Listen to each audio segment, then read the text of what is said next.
Olá, eu sou a Jéssica, professora de Psicologia na FAFIP-FUNEP. E essa é a segunda temporada do Pode Psi Pensar, um podcast do nosso curso de Psicologia. Assim como na primeira temporada, nesses 4 episódios, a gente segue aprofundando questões sobre a adolescência. E aqui, quem produz esses conteúdos é a turma de 2024 do 4º semestre de Psicologia, na disciplina de Extensão 4, Atividades Integradas. Nesse segundo episódio, a gente conta com a participação do Caio Portela, que é professor aqui do nosso curso de Psicologia também e supervisor do estágio de orientação profissional. Fica aqui o nosso agradecimento especial por essa participação. Se você está conhecendo a gente agora, talvez seja interessante voltar lá na primeira temporada, nem que for só no primeiro episódio. Lá, a gente explica melhor sobre a construção social da adolescência. Isso vai ajudar a entender como é que a gente vem trabalhando os temas que são social e culturalmente associados à adolescência. Vamos saber mais sobre isso? Então vem com a gente!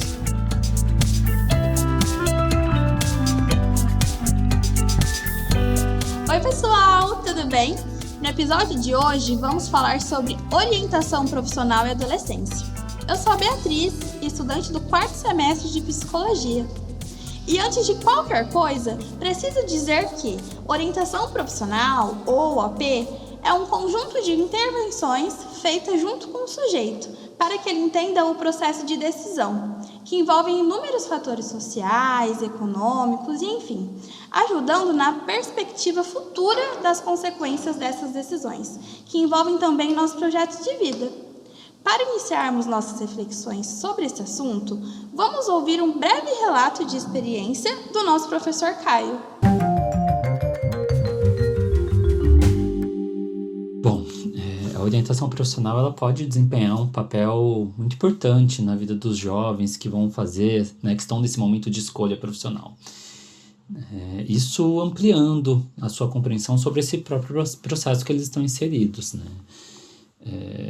A orientação profissional ela não trata, apenas da gente identificar quais são os nossos gostos, nossas habilidades, mas sim, de que a gente possa enxergar como que as nossas escolhas são moldadas, são construídas por fatores sociais, econômicos, familiares e culturais.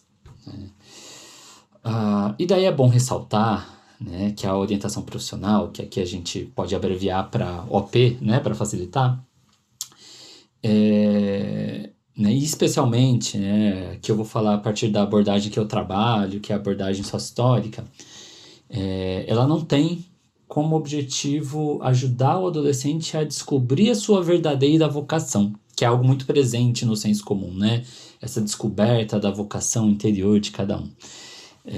Mas pelo contrário, nós vamos questionar esse próprio conceito de vocação, que historicamente é visto como algo fixo, algo pré-determinado, como se a pessoa tivesse uma aptidão inata que vai ser revelada e eu vou descobrir qual que é a profissão perfeita para mim, para o meu perfil. Nós criticamos porque essa visão acaba reforçando as desigualdades, e sugerindo que o sucesso ou fracasso, muito entre aspas esses termos, mas o sucesso ou fracasso de carreira vão resultar da falta de adequação da pessoa à sua verdadeira vocação. Então ela não descobriu a verdadeira vocação, por isso que ela não teve um sucesso ou um fracasso. E acaba justificando as desigualdades sociais a partir dessa concepção de uma vocação mesmo, sem levar em conta as condições sociais que vão limitar as escolhas das pessoas. Então, na realidade, nós entendemos que as escolhas profissionais são construídas ao longo da vida, são influenciadas também por fatores econômicos, por fatores familiares, culturais, históricos, Então, é um processo multideterminado. E devido a essa crítica, o termo orientação vocacional, que antes era muito escutado, hoje a gente acaba escutando cada vez menos, justamente porque ele carrega essa ideia dessa aptidão interna a ser descoberta. Já a orientação profissional, para um outro lado, ela adota uma visão que é mais ampla, que entende, né, que a escolha é esse processo dinâmico, onde o indivíduo vai refletir sobre as suas condições e sobre o contexto em que está inserido, né, sobre a sua realidade concreta. E daí a OP vai contribuir que essa escolha seja feita de uma maneira mais consciente, mais crítica. E daí aqui entra uma questão importante, né, que é a questão da liberdade de escolha. E que daí nós levantamos um questionamento. Será que a gente realmente tem liberdade para escolher a nossa profissão? Né? Já que estamos falando de escolha profissional, podemos escolher qualquer profissão? E, na verdade, essa liberdade é bastante limitada por uma série de fatores. Muitas vezes a gente até acredita que está fazendo escolha, né, de maneira livre, mas muitas vezes essas opções, né, que a gente tem para escolher são condicionadas pelas oportunidades que nós tivemos, pelo contexto socioeconômico, pelas expectativas da nossa família, né, ou da sociedade, pelas imposições do mercado. E daí a OP vai ajudar o jovem a refletir sobre essas limitações e possibilidades, né, e buscar formas de ampliar a sua autonomia dentro dessas condições. Então, em vez de buscar a verdadeira vocação, a OP vai oferecer ferramentas para que o jovem faça escolhas mais conscientes e críticas dentro do contexto no qual está inserido. Oi, pessoal! Eu sou a Bruna, estudante do 4º semestre de Psicologia. Eu entendo muito essa influência das questões econômicas que o professor Caio falou. Concluí meu ensino médio em uma escola pública e durante esses 3 anos pensei em profissões que fossem mais bem remuneradas em menos tempo. Vivendo numa sociedade capitalista, é difícil não pensar no salário, né? E quanto mais cedo a entrada no mercado de trabalho, maiores são as dificuldades para ingressar nele. E, consequentemente, prejuízo na formação educacional, impedindo a possibilidade de uma ascensão. O que eu quero dizer é que está cada vez mais difícil conseguir trabalhar para se sustentar e ajudar a família. Porque para trabalhar eu preciso de mais e melhores capacitações e especializações, ao mesmo tempo que eu preciso deixar os estudos de lado ou em segundo plano para conseguir o meu objetivo de ganhar dinheiro, o mínimo que for em menos tempo. E aí, ou eu fico desempregada, ou eu aceito trabalhos informais que vão me aparecendo, com péssimas condições de trabalho, com baixa remuneração e enfim. As condições econômicas ela têm um impacto direto nas escolhas profissionais, né? Isso é algo que não dá para a gente ignorar. Quando nós temos um jovem que vem de uma família com menos recursos, as oportunidades de educação e de trabalho vão ser mais restritas, né, do que um jovem que venha de uma família mais abastada, que tenha mais recursos, né? Ele vai ter outras condições de escolha. Então, muitas vezes, né, esse jovem da família com menos recursos sente uma pressão por optar por uma carreira que ofereça um retorno financeiro mais rápido, né, que ele consiga se inserir no mercado de trabalho de maneira mais rápida, mesmo que não seja exatamente o que ele deseja, ou que se alinhe com seus interesses. Então, a gente retorna àquela reflexão da liberdade de escolha. Será que esses jovens estão realmente livres para escolher, né? Ou será que eles estão fazendo escolhas baseadas nas pressões econômicas, né, na qual ele está inserido, na necessidade, né, e nas expectativas de sustentar as suas famílias? E essas condições financeiras das famílias muitas vezes vão determinar, inclusive, o tipo de educação que o jovem pode acessar, né, ou até mesmo o tempo que ele tem para se dedicar a uma formação mais longa, caso ele tenha interesse de fazer um curso superior, por exemplo, né? Então, para muitos, a realidade vai acabar impondo a escolha por cursos que garantam uma entrada mais rápida no mercado de trabalho. Então, terminar o ensino médio, já conseguir, né, ter essa inserção no mercado de trabalho para contribuir com o sustento das famílias. Então, a gente precisa, né, no trabalho, trazer essas questões à tona. Oferecer para o jovem um espaço que dê para discutir, para compreender, né, essas questões econômicas, como elas moldam as decisões da classe trabalhadora e como que ele pode, dentro das suas possibilidades, construir um caminho que faça sentido para a sua realidade e sem perder de vista as suas próprias aspirações. Então, é entender, né, que por mais que o contexto econômico se limite, por mais que a gente não tenha uma plena liberdade de escolha, Não significa que a gente não possa escolher nada, né? Não significa que a gente não possa discutir, compreender a realidade, compreender as possibilidades, né? Entender mais sobre as profissões, para a partir daí desenvolver projetos de vida e poder fazer escolhas mais conscientes dentro das nossas realidades, né? Pensar nesse futuro profissional de maneira mais consciente. E isso vai produzir que esse jovem possa olhar para esse processo de escolha profissional de uma maneira mais crítica, né? Superando a lógica da meritocracia, né? Que é tão reproduzida na nossa sociedade. Ou seja, né? De uma maneira que ele não individualize a culpa pelas suas condições financeiras, né? Pelas desigualdades sociais, e que ele compreenda as contradições da sociedade que nós vivemos. Para a partir daí poder pensar em alternativas e estratégias para o seu futuro profissional. Eu também entendo essa questão econômica, mas diferente da Bruna, eu fiz o ensino médio numa escola particular e me angustiei com a escolha profissional. Porque meus pais, que são médicos e ganham muito bem, queriam que eu fizesse direito ou medicina.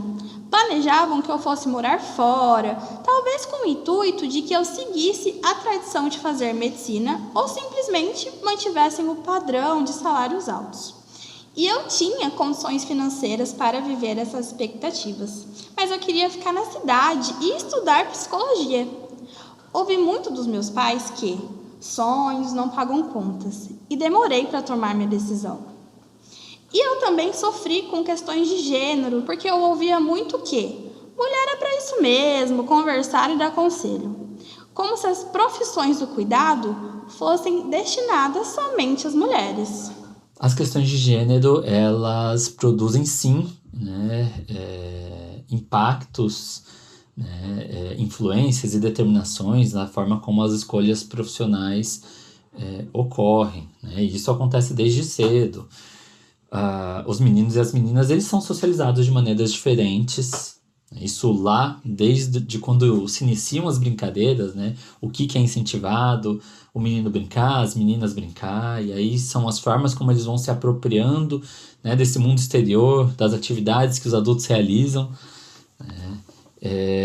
E toda essa construção social de interesses, né, podem também direcionar as suas escolhas de carreira com base nos estereótipos de gênero. Por mais que, né, nós tivemos diversos avanços nessas discussões, nessas compreensões sobre os papéis de gênero, nós ainda encontramos, né, uma reprodução de uma concepção de que existem profissões de homem e profissões de mulheres na nossa sociedade. As meninas ainda são muito incentivadas a seguir profissões ligadas mais ao cuidado, né, como as áreas da saúde, da educação, e há um incentivo grande também para os meninos, né, serem mais direcionados para áreas técnicas, exatas, etc. E essas divisões, elas não acontecem por acaso, elas são resultados, né, como eu disse, de construções sociais e culturais, que acabam limitando, né, as opções dos jovens também. E daí a orientação profissional tem um papel importante nesse processo, né, de chegar e questionar essas divisões, né, de abrir um espaço para que os jovens possam refletir sobre essa realidade, sobre o que faz sentido para si, né, sobre a necessidade do enfrentamento, né, da superação dessas barreiras e preconceitos socialmente impostos, e para aí, né, poder promover escolhas mais conscientes. E daí a gente vê que dentro do mercado de trabalho, né, os preconceitos, né, também estão se expressando de diversas formas, como, né, a não contratação de mulheres, né, uma desigualdade salarial entre homens e mulheres, a pouca promoção a cargos de chefia. Então muitas vezes a gente vê homens e mulheres que estão disputando um cargo de chefia, a preferência é dada aos homens, né, isso é expressão do machismo na organização do mercado de trabalho. E esses são elementos que com certeza vão influenciar a definição de caminhos profissionais das pessoas, né? Sejam elas mulheres ou sejam elas homens. Cada um, né, a partir do seu recorte. Oi galera, eu sou o Léo, estudante do 4º semestre de Psicologia. Escolhi a psicologia como profissão e, assim como a Beatriz, também sofri com algumas falas estigmatizadas sobre o gênero no trabalho. Ouvi muito que a profissão que escolhi não era de homem, que eu tinha mais cara de educação física. Inclusive, a minha família também me deixou ainda mais indeciso na época do colegial para fazer essa escolha, porque além de ser o primeiro a fazer faculdade, meu pai, que não concluiu o ensino médio, tinha o sonho de cursar educação física, e por isso eu estava sobrecarregado com expectativas a respeito do que cursar. Vivemos em uma sociedade tão preconceituosa que definiu essências para os dois gêneros aceitos. O homem é sempre viril, inteligente, forte, e a mulher é emotiva, frágil, cheia de hormônios, delicada e, por isso, é boa com trabalhos de casa. Essas essências estão definindo a profissão que cada um deve seguir. Imagina ainda para aquelas pessoas que fogem desses padrões de gênero, como transexuais e travestis. Que além de lidarem com os desafios impostos pelos estereótipos de gênero, enfrentam um nível muito grande de discriminação e de exclusão no ambiente profissional. Existe uma marginalização da população trans, da população não binária, como um reflexo direto da forma como o mercado de trabalho se estrutura para reforçar e para manter esses padrões de gênero.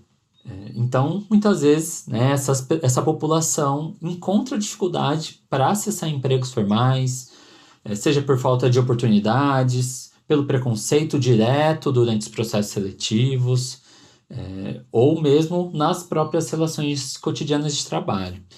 E essa exclusão ela não vai afetar só a liberdade de escolha profissional, mas também pode colocar essas pessoas em situações de vulnerabilidade social pela falta do acesso ao emprego. Então, a gente percebe que o mercado de trabalho, da maneira como está estruturado hoje, ele reforça desigualdades que afetam diretamente as pessoas que não vão se enquadrar nos padrões normativos. E a exclusão dessas populações só pode ser superada quando a gente criar condições para que elas também possam fazer escolhas mais livres, escolhas mais dignas, com acesso a oportunidades reais. Será que existe alguma política pública para isso? Porque é muito importante que as pessoas nesse processo tenham um auxílio, apoio político e social também, né?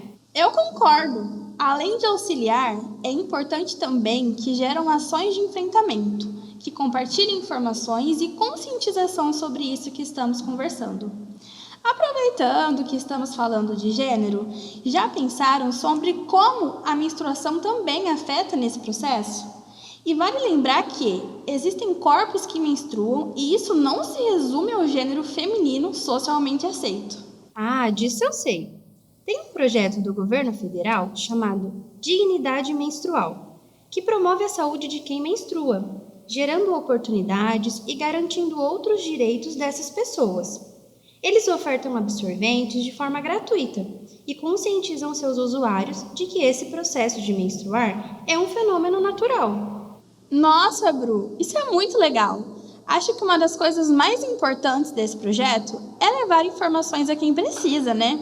Porque, assim, é um tema que envolve muitos tabus. As pessoas têm vergonha em falar sobre isso, até mesmo entre mães e filhas. E não conversar sobre isso gera impactos, principalmente quando se entra no mercado de trabalho. Vocês já repararam que, em todo lugar que a gente vai e que precisa preencher algum documento, alguma ficha ou responder a algum questionário, inclusive a inscrição do vestibular, sempre tem um campo onde temos que informar qual é o nosso gênero? Qual será o objetivo disso? Porque é um campo obrigatório de ser preenchido.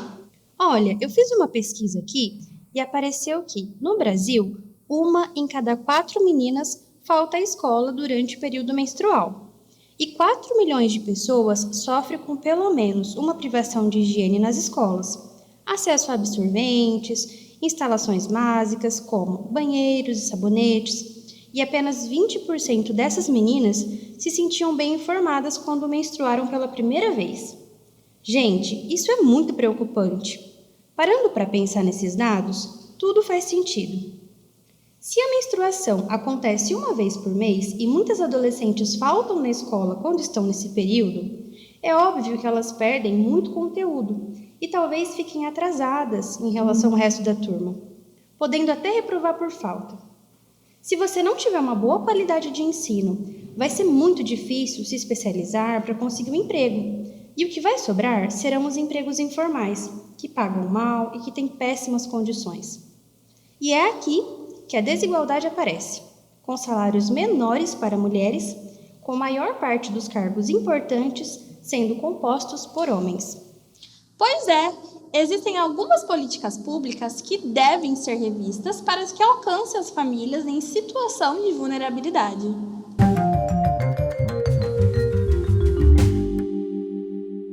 A evasão escolar é um outro exemplo de como que a liberdade de escolha, né, de novo, pode ser um mito para muitos jovens. Que quando o jovem abandona a escola por questões financeiras, ou então por não enxergar uma relevância, possibilidades, de futuro concretas na educação que a escola está oferecendo, ele pode estar perdendo uma série de oportunidades, que ampliariam ali as suas opções no futuro.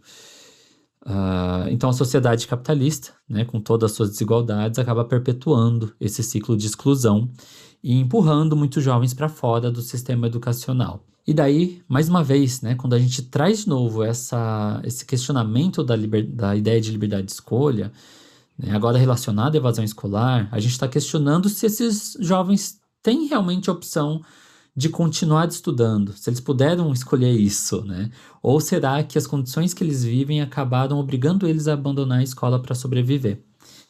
Já que o capitalismo cria esse sistema que privilegia o lucro de poucos, apesar do sofrimento de muitos, da exclusão de muitos, sem levar em consideração as necessidades dos jovens, essencialmente dos jovens mais pobres. Então, a evasão escolar tem muito a ver com tudo isso. Muitos jovens estão deixando ali a escola porque precisam trabalhar, sob condições precárias, muitas vezes, para ajudar as suas famílias. E estão inseridos dentro dessa lógica que alimenta a exclusão. E daí a orientação profissional entra nesse processo, pode contribuir junto à educação também, para discutir com esses jovens que, mesmo diante dessas dificuldades, e mesmo não possuindo uma escola, a escola ideal, a educação ideal que nós gostaríamos que fosse, a educação pode sim ser uma ferramenta de transformação, de transformação individual e de transformação coletiva. Então a gente não pode perder de vista também a necessidade da discussão de que precisamos lutar por um sistema mais justo, que isso é o básico, isso é essencial para que todos tenham oportunidades mais justas de escolha.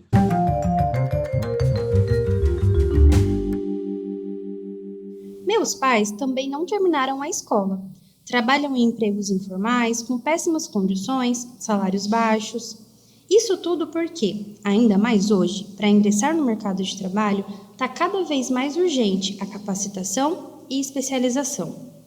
Além disso, estou procurando emprego na área de psicologia, mas todos exigem uma experiência que eu não tenho e não consigo adquirir justamente por não conseguir um estágio ainda. Eu vi num post do Instagram uma matéria da Carta Capital falando que 9 milhões de pessoas estão fora das escolas, sendo 58,1% homens e 41,9% mulheres. Além disso, 71,6% são pretos ou pardos, enquanto apenas 27,4% são brancos. Quanta desigualdade social, né? E ainda bem que a gente tem o privilégio de ter conhecimento e acesso à OP, já que ela vai auxiliar muito nessas questões de desigualdades.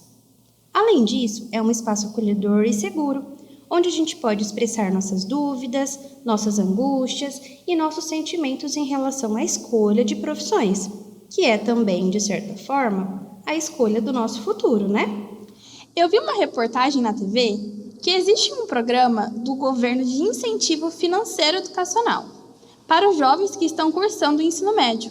É tipo uma poupança, que tem o objetivo de promover a permanência e conclusão de estudantes matriculados no ensino médio público. Que legal, Bia! Isso ajuda a democratizar o acesso à educação e é uma tentativa de reduzir algumas desigualdades sociais entre os jovens, né? Sim, é isso mesmo. é uma maneira de tentar garantir a inclusão social pela educação, para estimular a mobilidade social dessas pessoas que, normalmente, são esquecidas ou invisíveis para a sociedade. Eu tive uma ótima experiência com o OP. Na escola onde eu estudava, pude ter o privilégio de acesso a esse tipo de orientação. Os nossos momentos foram se constituindo em um espaço de conversa muito bom, acolhedor e seguro.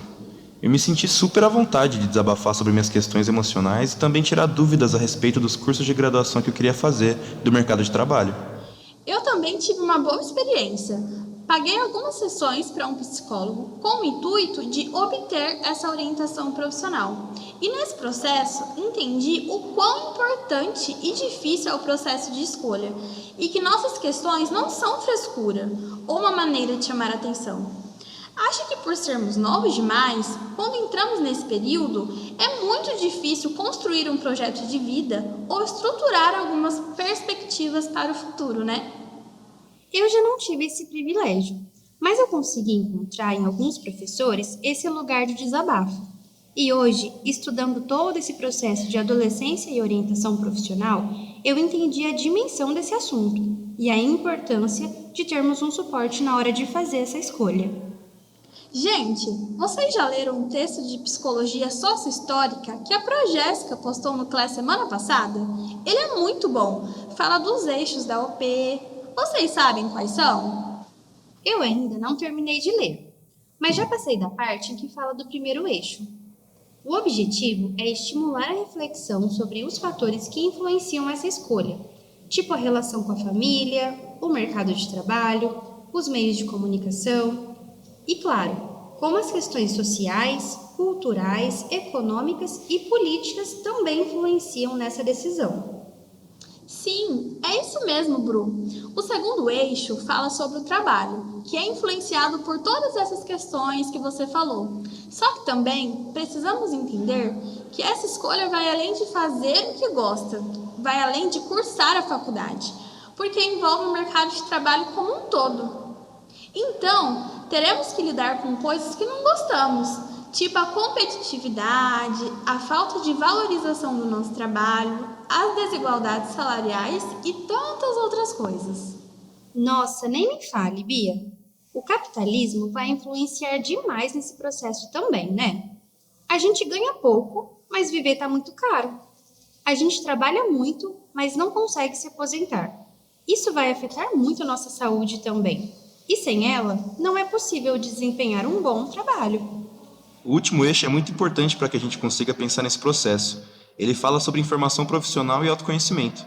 Essas informações são muito necessárias, porque vão ajudar os jovens a entender sobre as profissões, suas características, seus locais de trabalho, sua formação e enfim. Tudo isso precisa ser pensado para fazer a escolha.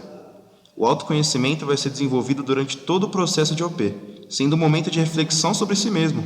O autoconhecimento pode ser também uma identificação de características pessoais, gostos, interesses, personalidade. Sim, Bru. O importante de se autoconhecer é que as relações que vamos estabelecendo também melhoram, porque a gente vai aprendendo a lidar com a gente mesmo, colocando nossos limites em algumas coisas e enfim. Esses 3 eixos são super importantes para o processo de OP, junto com as questões de escolaridade, condições econômicas, sociais que falamos aqui. Pessoal, esperamos que vocês, assim como nós, tenham tido reflexões acerca do assunto que ajudaram sob diversas perspectivas essas temáticas relacionadas aos adolescentes e suas escolhas profissionais. Obrigada por acompanhar com a gente esse episódio da 2ª temporada do Pode Psi Pensar, o podcast do curso de Psicologia da FAFIP-FUNEP. A 2ª temporada também tem 4 episódios e a gente segue refletindo sobre a adolescência a partir de temas e problemáticas que são social e culturalmente associadas a esse período da vida.